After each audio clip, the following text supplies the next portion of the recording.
2019 წლის სექტემბერში შეერთებული შტატების საზღვაო ძალებმა მანქანა ვაკუუმურ კამერაში განათავსეს. ელექტრულად დამუხტული შპინდელი წუთში 100,000 ბრუნამდე დააჩქარეს და 4 დღის განმავლობაში გაზომეს. შეიძლება თუ არა მატერიის ინერციის დამახინჯება. ეს მანქანა დაფუძნებულია ნამდვილი პატენტზე, რომელიც შეერთებული შტატების პატენტების ბიურომ გასცა და აღწერს ტრანსპორტს, რომელიც უნდა გადაადგილდეს ჰაერში, წყალში და კოსმოსში, ისე როგორც არაფერი, რაც ჩვენ ვიცით. ეს ჟღერს ისე როგორც უცხო პლანეტელების ფილმიდან. და ეს შემთხვევითი არ არის. რადგან დაახლოებით ასე იყო ის წარდგენილი. ამ 4 დღის ბოლოს ანგარიშში მხოლოდ ერთი მშრალი წინადადება ეწერა. ეფექტი არ დაფიქსირებულა. მოგესალმებით ამერიკული უფოს დოკუმენტების რეალურ სამყაროში, რომლებიც 8-დან მოყოლებული. მაისიდან 2026 წლამდე ეტაპობრივად საჯაროა და ბევრად უცნაურია ვიდრე ის ამბავი, რომელსაც ამაზე გიყვებიან. ჩემი სახელია ჩირო სირვანი და ეს არის მარსის ქრონიკები. სანამ მასალას გაგაცნობთ, მინდა გულწრფელად გითხრათ ერთი წინასწარი შენიშვნა, რომელსაც კაფეო დავნიშნავ როგორც ჩემს პირად მოსაზრებას. მხოლოდ მათემატიკურადაც კი მე უკიდურესად დაუჯერებლად მიმაჩნია, რომ ჩვენ ვიყოთ ერთადერთი ადგილი ინტელექტუალური სიცოცხლით სამყაროში, სადაც 100 მილიარდი გალაქტიკაა და თითოეულში 100 მილიარდი ვარსკვლავია. ეს არის ჩემი პოზიცია და ამას ღიად ვაცხადებ. მაგრამ სწორედ აქ არის ხიდი ამ ვიდეოსთან. ფრაზა. საკმაოდ დიდი ალბათობით, სადღაც იქ გარეთ სიცოცხლე არსებობს. სულიად განსხვავებული განცხადებაა ფრაზისგან. ეს ვიდეოები უცხოპლანეტურ კოსმოსურ ხომალდებს აჩვენებს. პირველი ფრაზით მე კალ საგანის და სტივენ ჰოკინგის ხაზს მივყვები. მეორე ფრაზისთვის კი მტკიცებულებები მჭირდება. და ახალი მასალებიდან ყველაზე საინტერესო დასკვნა ის არის, რომ ეს ორი ფრაზა მუდმივად ერევათ ერთმანეთში. მოდით ვნახოთ, რას აჩვენებენ რეალურად ჩანაწერები. რას ამბობენ ოფიციალური პირები ამაზე და სად გადადის მთელი დოკუმენტების დასტა უბალო ხმაურში. დავიწყოთ მსოფლიოს 3 ყველაზე ცნობილ სამხედრო ვიდეოთი. FLIR 1 გიმბალი და Go Fast. სამივე ნამდვილი საზღვაო ძალების ჩანაწერია. სამივე ოფიციალურად გაავრცელა თავდაცვის სამინისტრომ 2020 წლის 27 აპრილს. და სამივე დღემდე უცვლელად ინახება საზღვაო ავიაციის სისტემების სარდლობის ბიბლიოთეკაში. ამ ვიდეოკლიპებს ალბათ უკვე სადმე წააწვით, მაგრამ მაინც აქედან დავიწყებთ, რომ სრული სურათი დავხატოთ. უშუალო ფაილის ბმულებს აღწერაში ქვემოთ ნახავთ. ორიგინალების გადმოწერა თავადაც შეგიძლიათ. პირველი ვიდეოს სახელია FLIR, ერთი უფრო ცნობილია როგორც TikTok ვიდეო, გადაღებულია 14-ში. 2004 წლის 14 ნოემბერს USS Nimitz-ის F-18F Super Hornet-ით სამხრეთ კალიფორნიის სანაპიროსთან. კომანდორი დევიდ ფრეივორი და ლეიტენანტ კომანდორი ალექს დიტრიხი ცოტა ხნით ადრე ახლოდან ნახეს თეთრი ოვალური ობიექტი, დაახლოებით 12 მეტრის სიგრძის. ფრთების გარეშე, გამონაბოლ ქვის გარეშე, ხილული ძრავის გარეშე, რომელიც წყნარ ოკეანეზე იდგა და მიახლოებაზე მკვეთრი მანევრებით რეაგირებდა. მეორე ვიდეოს ქვია გიმბალი, გადაღებულია 21-ში. 2015 წლის 21 იანვარს ფლორიდის აღმოსავლეთ სანაპიროსთან USS თეოდორ რუზველტის F-18-მა გადაიღო. აუდიოში ისმის აღელვებული პილოტების ხმა, რომლებიც ასეთ ობიექტთან მთელ ფლოტზე საუბრობენ, ხოლო გადაღებული ობიექტი თითქოს ბრუნავს. ზუსტად ამ ბრუნვამ გახადა ვიდეო ცნობილი, რადგან ის კონტროლირებად მანევრს გავს. მესამე ვიდეოს ქვია Go Fast. ისიც იმავე დღისა და იმავე ავიამზიდის ჯგუფიდანაა. პატარა ობიექტი თითქოს წყლის ზედაპირთან ახლოს მიქრის. იმდენად სწრაფად, რომ პილოტი ხმაზე გაოცებას ვერ მალავს. ეს არის ის კადრები, რომლებიც საზოგადოებრივი აღქმით მტკიცებულებად მიიჩნევა. თითქოს საზღვაო ძალებმა გადაიღეს რაღაცები, რასაც დედამიწაზე არსებული ტექნოლოგიით ახსნა არ აქვს. ეხლა საინტერესო ხდება, რადგან ამ სამი ვიდეოდან ორისთვის არსებობს გონივრული ახსნა.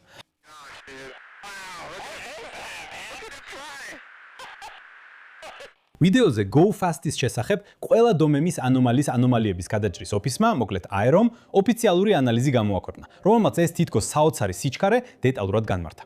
ობიექტი საერთოდ არ დაფრინავს წყლის ზედაპირთან ახლოს. ის დაახლოებით 4000 მეტრის სიმაღლეზე მდებარეობს.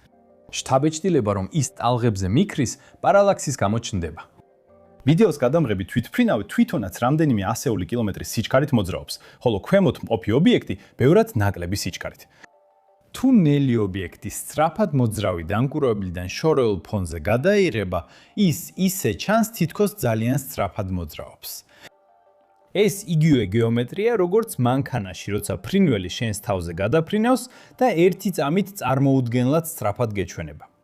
აეროს მიხედვით GoFast-ის ყველაზე სავარაუდო ახსნა ნელი ბუშტია. Gimbal-ის შემთხვევაში არსებობს მსგავსი გადაწყვეტა, რომელიც ეფუძნება პროგრამული უზრუნველყოფის დეველოპერ MIG West-ის დაკვირვებას და დადასტურებულია რამდენიმე სენსორის ექსპერტის მიერ. მაღალი ალბათობით ბრუნვა არ არის ობიექტის მანევრი, არამედ სენსორის თვისება. FA-18 სამიზნე პოდს აქვს შიდა მექანიკური საკიდარი, გიმბალი, რომელიც უნდა ინარჩუნებდეს ჰორიზონტს სტაბილურად, როდესაც თვითმფრინავი მანევრირებს. თუ ვიდეოში ობიექტი არის ცხელი წყაროს ნათელი ანარეკლი ცივ ფონზე, მაშინ ეს ანარეკლი ბრუნავს პოდის შიდა მექანიკასთან ერთად. რაც სუფთად მბრუნავ დისკოთ ჩანს, ძალიან დიდი ალბათობით არის გამოსახულების მექანიკის ოპტიკური არტეფაქტი. ეს მბრუნავი კოსმოსური ხომალდი არ არის. TikTok-ის ვიდეოს შემთხვევაში მდგომარეობა უფრო რთულია და ამას გულწრფელად ვაღიარებ. მხოლოდ ვიდეოდან ერთმნიშვნელოვანი ახსნა ვერ მიიღება. რაც ამ შემთხვევას ღიად ტოვებს, ეს არის პარალელური მონაცემები. USS Princeton-მა რამდენიმე დღის განმავლობაში თავისი Aegis-ის რადარით რამდენიმე გაურკვეველი ობიექტი დააფიქსირა, რომლებიც იმ დროის რადარ ოპერატორის თქმით 18 კილომეტრზე მეტი სიმაღლიდან წამებში ეშვებოდნენ დაბალ სიმაღლეზე. ეს რადარის კვალი დღემდე არ გამოქვეყნებულა. რაც საჯაროა, ეს არის ფრავორის, დიტრიხისა და ოპერატორ ანდერუდის განცხადებები. თავად ვიდეო და სხვა მოწმეები. Arrow კლავას უთავბოლოდ მიიჩნევს TikTok-ის საქმეს. რამდენიმე დამოუკიდებელმა სენსორმა და რამდენიმე თვითმხილველმა აქ რაღაცა რეალური დააფიქსირეს, რომლის ზუსტი ბუნებაც მხოლოდ საჯარო მასალით ვერ განისაზღვრება. და ეხლა დეტალზე, რომელიც თითქმის არასდროს მოყვება ხოლმე. ანუ, როგორ ხდება ასეთი ვიდეო საერთოდ საჯარო სივრცეში.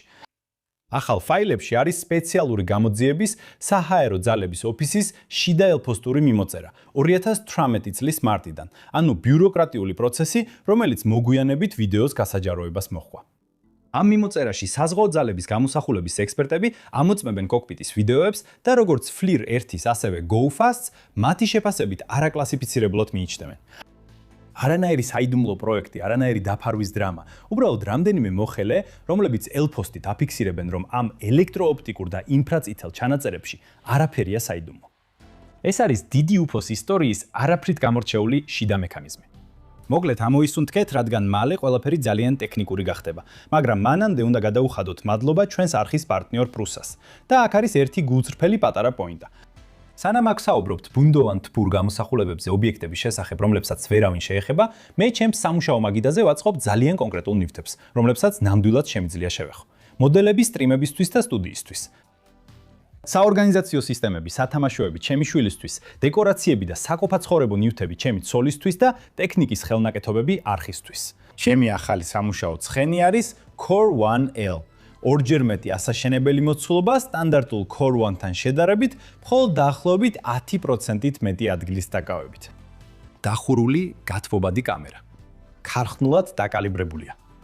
ვისაც სამგანზომილებიან ბეჭდვაში ჩართვა სურს, ან კიდევ ფილამენტი სჭირდება თავისი პრინტერისთვის, ჩემს affiliate links ქვემოთ აღწერაში იპოვეთ.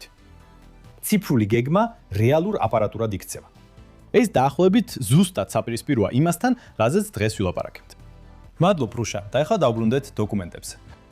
რადგან ამ ვიდეოს რეალური მიზეზი არაა 2020 წლის ძველი მასალა, არამედ ახალი ინიციატივაა. ის ეფუძნება პრეზიდენტ დონალდ ტრამპის Truth Social-ზე 19-ში გამოქვეყნებულ დირექტივას. ის 2026 წლის 19 თებერვალს გამოქვეყნებულ დირექტივას ეხება, სადაც მან თავდაცვის ჯერ კიდევ არ დასახელებულ სამინისტროს, რომელიც დღეს ომის დეპარტამენტად იწოდება, დაავალა გაასაჯაროოს ყველაფერი, რაც შეერთებულ შტატებს UAP მასალების სახით სეიფებში აქვს შენახული. UAP ნიშნავს უცნობ ანომალიურ ფენომენებს. ქართულად არაიდენტიფიცირებული ანომალიური მოვლენები, რაც ოფიციალური ტერმინია იმაზე, რასაც ჩვენ ყველანი UFO-ებს უწოდებთ. სხვათა შორის UFO ნიშნავს უცნობ ფრინავ ობიექტს, ანუ არაიდენტიფიცირებულ ფრინავ ობიექტებს, უბრალოდ სრული სურათისთვის. პროგრამას ქვია Pursue და მის უკან დგანან ტულსი გაბარდი, როგორც დაზვერვის დირექტორი, Pete Hegseth, როგორც ომის მინისტრი და Cash Patel, როგორც FBI-ის დირექტორი. პირველი ტრანში 2026 წლის 8 მაისიდან საჯაროდ ხელმისაწვდომია პორტალზე war.gov/UFO. პარალელურად Arrow 2026 წლის მარტიდან ოფიციალურ UAP სურათების გალერეას ამუშავებს arrow.mil-ზე. ორივე ბმული მოცემულია აღწერაში. ყოველ რამდენიმე კვირაში დამატებითი ტრანშები უნდა გამოქვეყნდეს. რა თქმა უნდა, საინტერესო აღმოჩენების შემთხვევაში კვლავ შეგატყობინებთ, მაგრამ არა ყოველი მცირე განახლების შემდეგ. მაშ, რა არის შიგნით? პირველ რიგში, ომის დეპარტამენტის სენსორის ვიდეოების მთელი დასტა.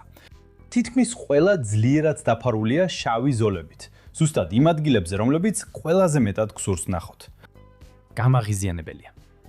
და აქ ჩანს ის ნიმუში, რომელიც ყოფილმა FF-18-ის პილოტმა და სერიოზულმა UAP მკვლევარმა რაიან გრეივსმა ზუსტად აღწერა. მისი ფრაზა: "მხოლოდ მონაცემები ჯერ კიდევ არ ნიშნავს გამჟღავნებას, ყველაზე ზუსტი კომენტარია მთელი ამ ქმედების შესახებ."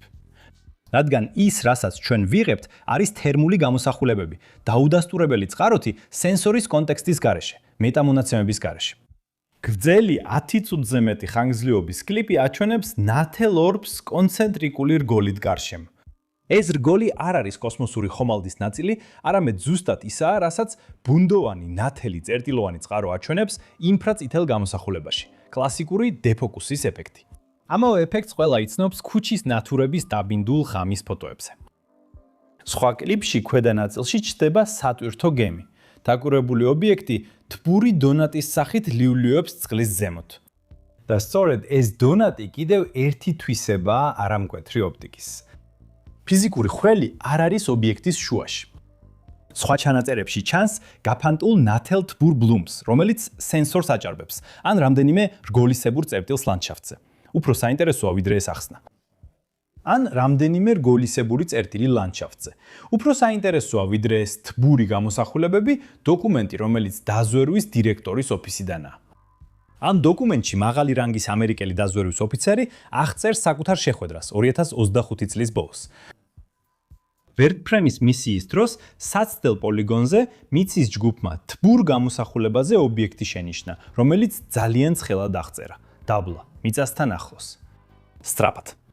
რომელიც ორ ობიექტად იყოფა. მოფრენისას ობიექტი მიწიდან იწევს, ვერტმფრენთან დაახლოებით 3 მეტრამდე უახლოვდება, მის ქვემოთ ეშვება და შემდეგ ისევ აჩქარებს. ეკიპაჟი ვერ ეწევა. ეს არის პირადი მოთხრობა, არა გადამოწმებული სენსორის ჩანაწერი, მაგრამ ის ბევრად უფრო კონკრეტულია, ვიდრე უმეტესობა ბუნდოვანი პიქსელებისა და მოდის პირისგან, რომელსაც მაღალი დაშვება აქვს. ასეთ განცხადებებზე ყოველთვის ფრთხილად უნდა ვიყოთ, რადგან ხშირად მიზანმიმართულად ვრცელდება სადაზვერო ინფორმაცია, რომელიც არ შეესაბამება სიმართლეს და მხოლოდ ხმაურს აძლიერებს. და სიგნალის იდენტიფიცირება უფრო რთული ხდება. დასთანაც აქ გვაქვს საქმე, ამას რა თქმა უნდა ვერ ვიტყვი, მაგრამ ანგარიში არსებობს და თქვენ გაქვთ უფლება იცოდეთ ამის შესახებ. უბრალოდ თავად გადაწყვიტეთ. ამასთან ერთად არის რამდენიმე მონიშნული სტატიკური კადრი. 4 ობიექტის ფორმაცია ირანის თავზე 2022 წლის 26 აგვისტოს 20. ერთი შემთხვევა ამერიკის აღმოსავლეთ სანაპიროზე 2019 წლის დეკემბერში და განსაკუთრებით სენსიტიური ფოტო, რომელიც ფაილის სახელის მიხედვით ასახავს UAP-ის ჩამოგდებას საჰაერო ეროვნული გვარდიის F-16-ის მიერ. ახლა კი იმ ნაწილზე, რომელიც სათაურებში ხდება და რომლის ობიექტურად შეფასებასაც დაგვირდით. დოკუმენტებში არის ცნობილი საზღვაო ძალების პატენტები. F-Finder არის ინჟინერი სახელად სალვატორე პაისი, რომელიც მუშაობდა საზღვაო საჰაერო საბრძოლო ცენტრში პატუქსენტ რივერში. მისი ყველაზე ცნობილი ნამუშევარი ატარებს უბრალო სათაურს, ინერციული მასის შემცირების მოწყობილობა, ანუ ტრეგობის მასის შემცირების აპარატი, რომელიც შიდა დოკუმენტებში ცნობილია როგორც Navy Case Pax 205. შესაბამის კონფერენციის ნაშრომებში, რომლებიც წარდგენილია პრესტიჟულ ავიაციისა და კოსმოსის საზოგადოებაში American Institute of Aeronautics and Astronautics, AIAA. პაისი ახდენს ჰიბრიდულ საჰაერო სივრცეს. წყალქვეშა აპარატი, რომელიც საკუთარ მიერ შექმნილ ველურ ბუშტში გადაადგილდება სამივე გარემოში. პრაქტიკულად უხახუნოდ მიქრის წყლის ქვეშ და რადარისა და სონარისთვის თითქმის უხილავი ხდება. და ეხლა მოდის ის მომენტი, როცა ყველა ფიზიკოსი ყავას გვერდზედებს. ამ ეფექტების მისაღწევად ნაშრომი საუბრობს ენერგიის ნაკადებზე, რომელთა მასშტაბი 10-33 ხარისხი ვატია კვადრატულ მეტრზე. შედარებისთვის მთელი მზე ასხივებს დაახლოებით 10-26 ხარისხი ვატს. ანუ ნაშრომი თითოეული კვადრატული მეტრის სატრანსპორტო ზედაპირისთვის ითხოვს უფრო მეტ ენერგიას, ვიდრე მილიონობით მზე ერთად. ამას ემატება მეორე პატენტი სუპერგამტარზე, რომელიც ოთახის ტემპერატურაზე მუშაობს, რაც დრემდე მსოფლიოს არც ერთ კვლევით ჯგუფს უთქუარად არ გამოუვიდა. სპეციალისტებმა ამაზე შესაბამისი რეაგირება მოახდენეს. ზრდილობიანი სკეპტიციზმიდან დაწყებული, ღია დაცინვით დამთავრებული. და პატენტები ფიზიკურად არადამაჯერებლად მიიჩნევა და თანამედროვე ტექნოლოგიებით აშენება შეუძლებელია. მაგრამ და ეს ჩემთვის მნიშვნელოვანია, მხოლოდ იმიტომ, რომ რაღაც სპეციალისტებში დაცინვას იწვევს, ჩვენ ამას არ ვემალებით. პირიქით, ღიად ვსაუბრობთ ამაზე. რადგან თავარი ისაა, რომ ეს პატენტები ნეივის ეკუთვნის და აბსოლუტურად რეალურია. ისინი აჩვენებენ, რითაც ისინი არიან დაკავებული. საზღვაო ძალებმა ისინი წარადგინეს. საპატენტო ბიურომ ერთ-ერთი მათგანი გასცა. და არიან ადამიანები, რომლებიც ამ დაცინვაში სიმპტომს ხედავენ. მათემატიკოსი ერიკ ვაინშტაინი ამტკიცებს, რომ ფიზიკასა და მეცნიერებაში არსებობს აქტიური დამცველი მექანიზმები, რომლებიც შესაძლო გადამწყვეტ აღმოჩენებს აბუჩად იგდებენ ან ამცირებენ, რადგან ისინი სტატუს კვოსთვის საშიში შეიძლება გახდნენ. ეს ნამდვილად სერიოზული თეზისია და მე შეგნებულად ვაკენებ მას აქ უმრავლესობის მოსაზრების გვერდით, იმის ნაცვლად, რომ რომელი მათგანი დავმალო. მაგრამ სწორედ ამ დოკუმენტების დასტაში არის ერთი ადგილი, რომელიც ამ დავას ძალიან კონკრეტული გზით სვეთს. რადგან საზღვაო ძალებმა თავიანთი სასწავლო მოწყობილობა მხოლოდ არ დააპატენტეს, არამედ გამოსცადეს კიდეც. ამაზე მოკლედ თქვით შესავალში. 2019 წლის სექტემბერში 4 დღის განმავლობაში ვაკუუმის კამერაში. დატენილ ღერცს აჩქარეს წუთში 100,000 ბრუნვამდე. გვერდით იყო ზუსტი საზომი ტექნიკა, რათა დაემტკიცებინათ ის ეფექტი, რასაც ამტკიცებდნენ. შედეგი შავით თეთრზე წერია ანგარიშში. ეფექტი, ციტატის მიხედვით, არც დაფიქსირდა და არც უარყოფილა გამოცდილი კონფიგურაციით. პირდაპირ რომ ვთქვათ, მანქანამ არაფერი აჩვენა. და ეს არის ყველაზე ლამაზი მომენტი ამ დოკუმენტებში. რადგან ის ორივე მხარეს სერიოზულად ეკიდება. პატენტები მართლაც არსებობს და სწორედ ამიტომაც გამოცადეს ისინი და ტესტმა შედეგი არ გამოიღო. აი ესე გამოიყურება პატიოსანი მეცნიერება. ის ცდის იმის ნაცვლად, რომ უბრალოდ ირწმუნოს ან უბრალოდ დასცინოს. სხვათა შორის ვიღაცა, ვინც ეს უნდა იცოდეს. ამ პლანეტაზე არავინ ამუშავებს დედამიწის ორბიტაზე მეტ ობიექტს, ვიდრე ილონ მასკი. და მასკი წლებია მუდმივად ერთსა და იმავეს ამბობს. ჩემი კომპანია SpaceX-ი ფლობს მსოფლიოში ყველაზე მოწინავე ატომური ბომბის ტექნოლოგიას. მე მგონია ვიცი. და ჩემი გამოცდილებით არ არსებობს ჯადოსნური ტექნოლოგია. არ არსებობს სუპერ განვითარებული ატომური ბომბის ტექნოლოგია. მაგრამ იყვნენ ადამიანები, რომლებიც გენიალურები იყვნენ, ვიცილურები იყვნენ, ვიცი რაზე ლაპარაკობ. არის რამე, რაც თეორიულ ეტაპს გასცდა. არა. არაფერი. კარგი, მე არ ვიცი არაფერი, რაც თეორიაში მუშაობს. გასაგებად რომ თქვა, არ მინდა ეს არსებობდეს. მინდა რომ ეს არსებობდეს. და მე მაქვს უსაფრთხოების დაშვების თვალსაზრისით, მე მაქვს უმაღლესი საიდუმლო. უსაფრთხოების დაშვების მხრივ ეს დაახლოებით სრული წვდომის საშვის ტოლფასია. ეს რომ მე არ ვფიქრობ, რომ ისინი ამას ჩემგან მალავენ ძირითადად. არ მგონია რომ შეძლო. მან უცხო პლანეტელების არანაირი ნიშანი არ უნახავს. მისი SpaceX-ის გუნდიდანაც არავის. და დაახლოებით 10,000 Starlink-ის თანამგზავრს ჯერ არც ერთხელ არ დასჭიროებია უცხო პლანეტური ხომალდისთვის თავის არიდება. მაგრამ აქ უკვე ადამიანების შეფასების უნარი ერთვება საქმეში. მე თითქმის ყველა მისი ინტერვიუ ვნახე. და სწორედ ამ თემაზე ის ყოველთვის ერთსა და იმავე წინადადებებს ამბობს და კიდევ უფრო უცნაური ხდება, ვიდრე ჩვეულებრივია. რასაც ეს ნიშნავს, შეგიძლია თავად გადაწყვიტოთ. უმეტესობა ამოუცნობი მფრინავი ობიექტების ნახვის შემთხვევებისა, მისი აზრით კლასიფიცირებული მიწიერი იარაღის პროგრამებია, ანუ პროტოტიპები და არასტუმრები. ამავდროულად მან პირობა დადო, რომ იმ წამს, როცა ნამდვილი მტკიცებულებები ექნება, მაშინვე X-ზე გამოაქვეყნებს. ეს იქნებოდა მისი ყველა დროის საუკეთესო პოსტი. ეს არის შესანიშნავი პოზიცია იმ ადამიანისგან, რომელსაც ყველაზე კარგი ადგილი აქვს დაბალ დედამიწის ორბიტაზე და ეს აშკარად ემთხვევა იმას, რასაც ვიდეოების გონივრული ანალიზი გვთავაზობს.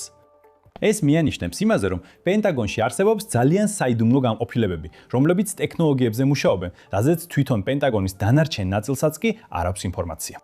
ეს ნაწილობრივ ახსნიდა იმ ტრილიონებსაც, რომლის დადასტურებაც პენტაგონმა თავის წარუმატებელ აუდიტებში ვერასდროს შეძლო. მაგრამ აქ ჩვენ მუხლებამდე ვდგავართ სპეკულაციების ჭაობში. და ახლა ჩემს საყვარელ აღმოჩენაზე, რადგან ის აჩვენებს, რამდენად ფრთხილად უნდა ვიყოთ ასეთი მონაცემთა მასივის მიმართ. UFO-ს დოკუმენტებში არის 100-ზე მეტი გვერდისგან შემდგარი სადიპლომო ნაშრომი სახელდობით წოდებით აუთსაიდერის ხედვა ფენიქსზე. ეს გავს ცნობილ ფენიქსის ნათებებს, მასობრივ დანახვის მოვლენას, რომელიც 1987 წელს არიზონას თავზე მოხდა. მაგრამ ასე არ არის. ეს არის Naval Postgraduate School-ის ნაშრომი 1967 წლის მარტიდან, რომელიც ეხება ფენიქსის AWG-9 იარაღის სისტემას. ანუ AIM-45 ფენიქსის მართვადი რაკეტა და შესაბამისი რადარი F-14 ტომკეტეთი. სრულიად ჩვეულებრივი იარაღის სისტემის დოკუმენტია, რომელიც სავარაუდოდ უბრალოდ ფენიქსის საკვანძო სიტყვის ძიებით მოხდა ანდასტაში. Holt ფაილის სახელი რომ ამეღო, თითქმის ფენიქსის ნათურების ამბავს კი ამბობდით. ზუსტად ეს არის გრეივსის აზრი. ან ის, რაც ცოტა ხნის წინ ვიგულისხმე. ფრთხილად იყავით ხმაურთა. ეს მზაკულად იყო ჩასმული თუ შემთხვევით მოხდა. ჩემ პერსპექტივიდან ვერ ვიტყვი. კონტექსტის გარეშე მონაცემთა დიდი რაოდენობა ძირითადად არასწორ დასკვნებს იწვევს. იგივე ეხება დოკუმენტებში არსებულ საზღვაო ძალების კონტრაქტების თელბლოკს, კონტრაქტის მოდიფიკაციები, IT მომსახურებები, Enterprise Hosting-ი საზღვაო ბაზის მონაცემთა ცენტრისთვის და ასე შემდეგ. სრულიად ჩვეულებრივი შესყიდვების ბიუროკრატია, რომელიც ერთიანად შეგროვდა საგანგებო მოთხოვნით და მას ცაზე არსებულ ფენომენებთან არანაირი კავშირი არ აქვს. და არსებობს ნამდვილი ისტორიული საგანძურები. CIA-ის ანგარიში საბჭოთა იარაღის სატესტო პოლიგონზე, სარი ჩაგანზე 1972 და 1973 წლებიდან. რომელიც რაკეტებისა და ლაზერული კვლევების გვერდით უცნობ ფენომენსაც ახსენებს. ინციდენტი ატომური იარაღის ობიექტ პენტაქსის თავზე, ტეხასში და უსაფრთხოების მიმოწერა სანდიას ბაზიდან 1959 წლიდან. მასალა, რომელსაც ცივი ომის ხიბლი აქვს. მაგრამ როგორც მტკიცებულება, არაფრისთვის არ გამოდგება. სად გტოვებს ეს ყველაფერი? შეგვჭა ერთი დასკვნა, რომელიც არასასიამოვნოა, რადგან ის მარტივ სათაურს არ იძლევა. ამ თემასთან დაკავშირებით გვაქვს საქმე მინიმუმ 4 პარალელურ სიმართლესთან და უმეტესობა დისკუსიებისა მუდმივად ურევს მათ ერთმანეთში. ჩანაწერების დიდი ნაწილი აჩვენებს ჩვეულებრივ საგნებს, როგორიცაა ბუშტები, ფრინველები, დრონები ან თვითმფრინავები. ვიზუალურად დამახინჯებულია სენსორის ფიზიკის გამო. ეს მათემატიკურად გარდაუვალია, როგორც კი ცაზე საკმარისი კამერები იქნება განთავსებული. 2. დიდი ნაწილი სენსორის არტეფაქტებს აჩვენებს, რადგან თერმული კამერები და სამიზნეპოდები შექმნილია სამიზნის დაფიქსირებისთვისთვის, არა ეგზოტიკური ფენომენების გასაზომად. და მათი ოპტიკა ქმნის რგოლებს, დონატებს და ბრუნვებს, რომლებიც არასწორი ინტერპრეტაციისას კოსმოსურ ხომალდებს გავს. 3.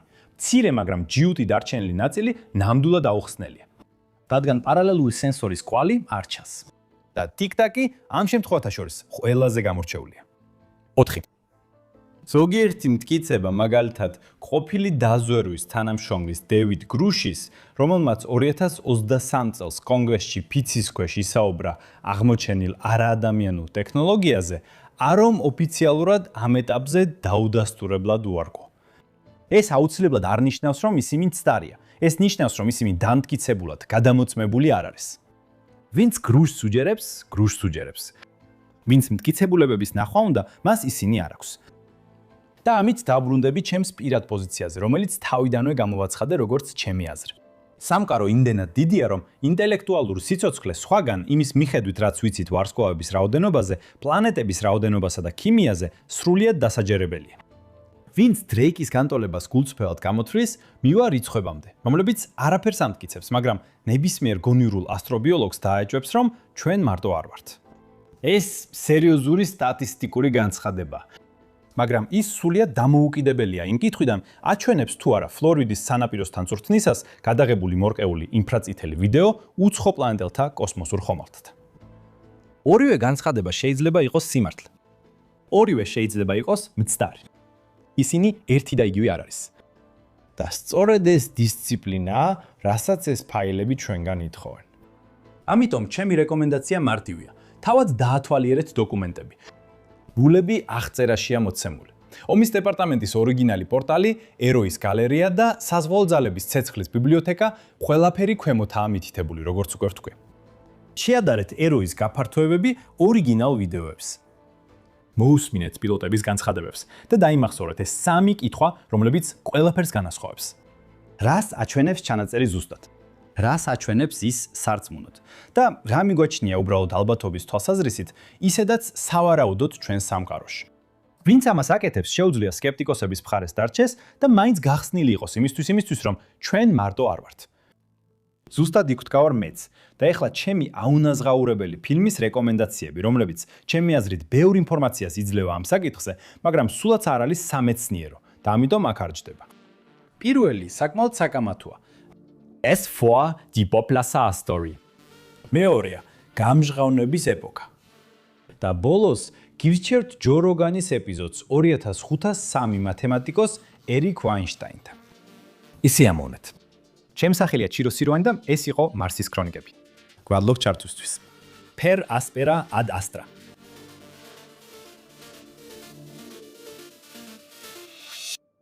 მაშ კლაპე 2.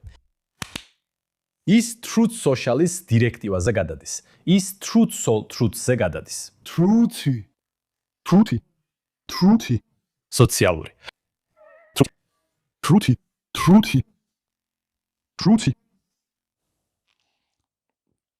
გვირავი. ის მიუყვება Truth Social-ის დირექტივას.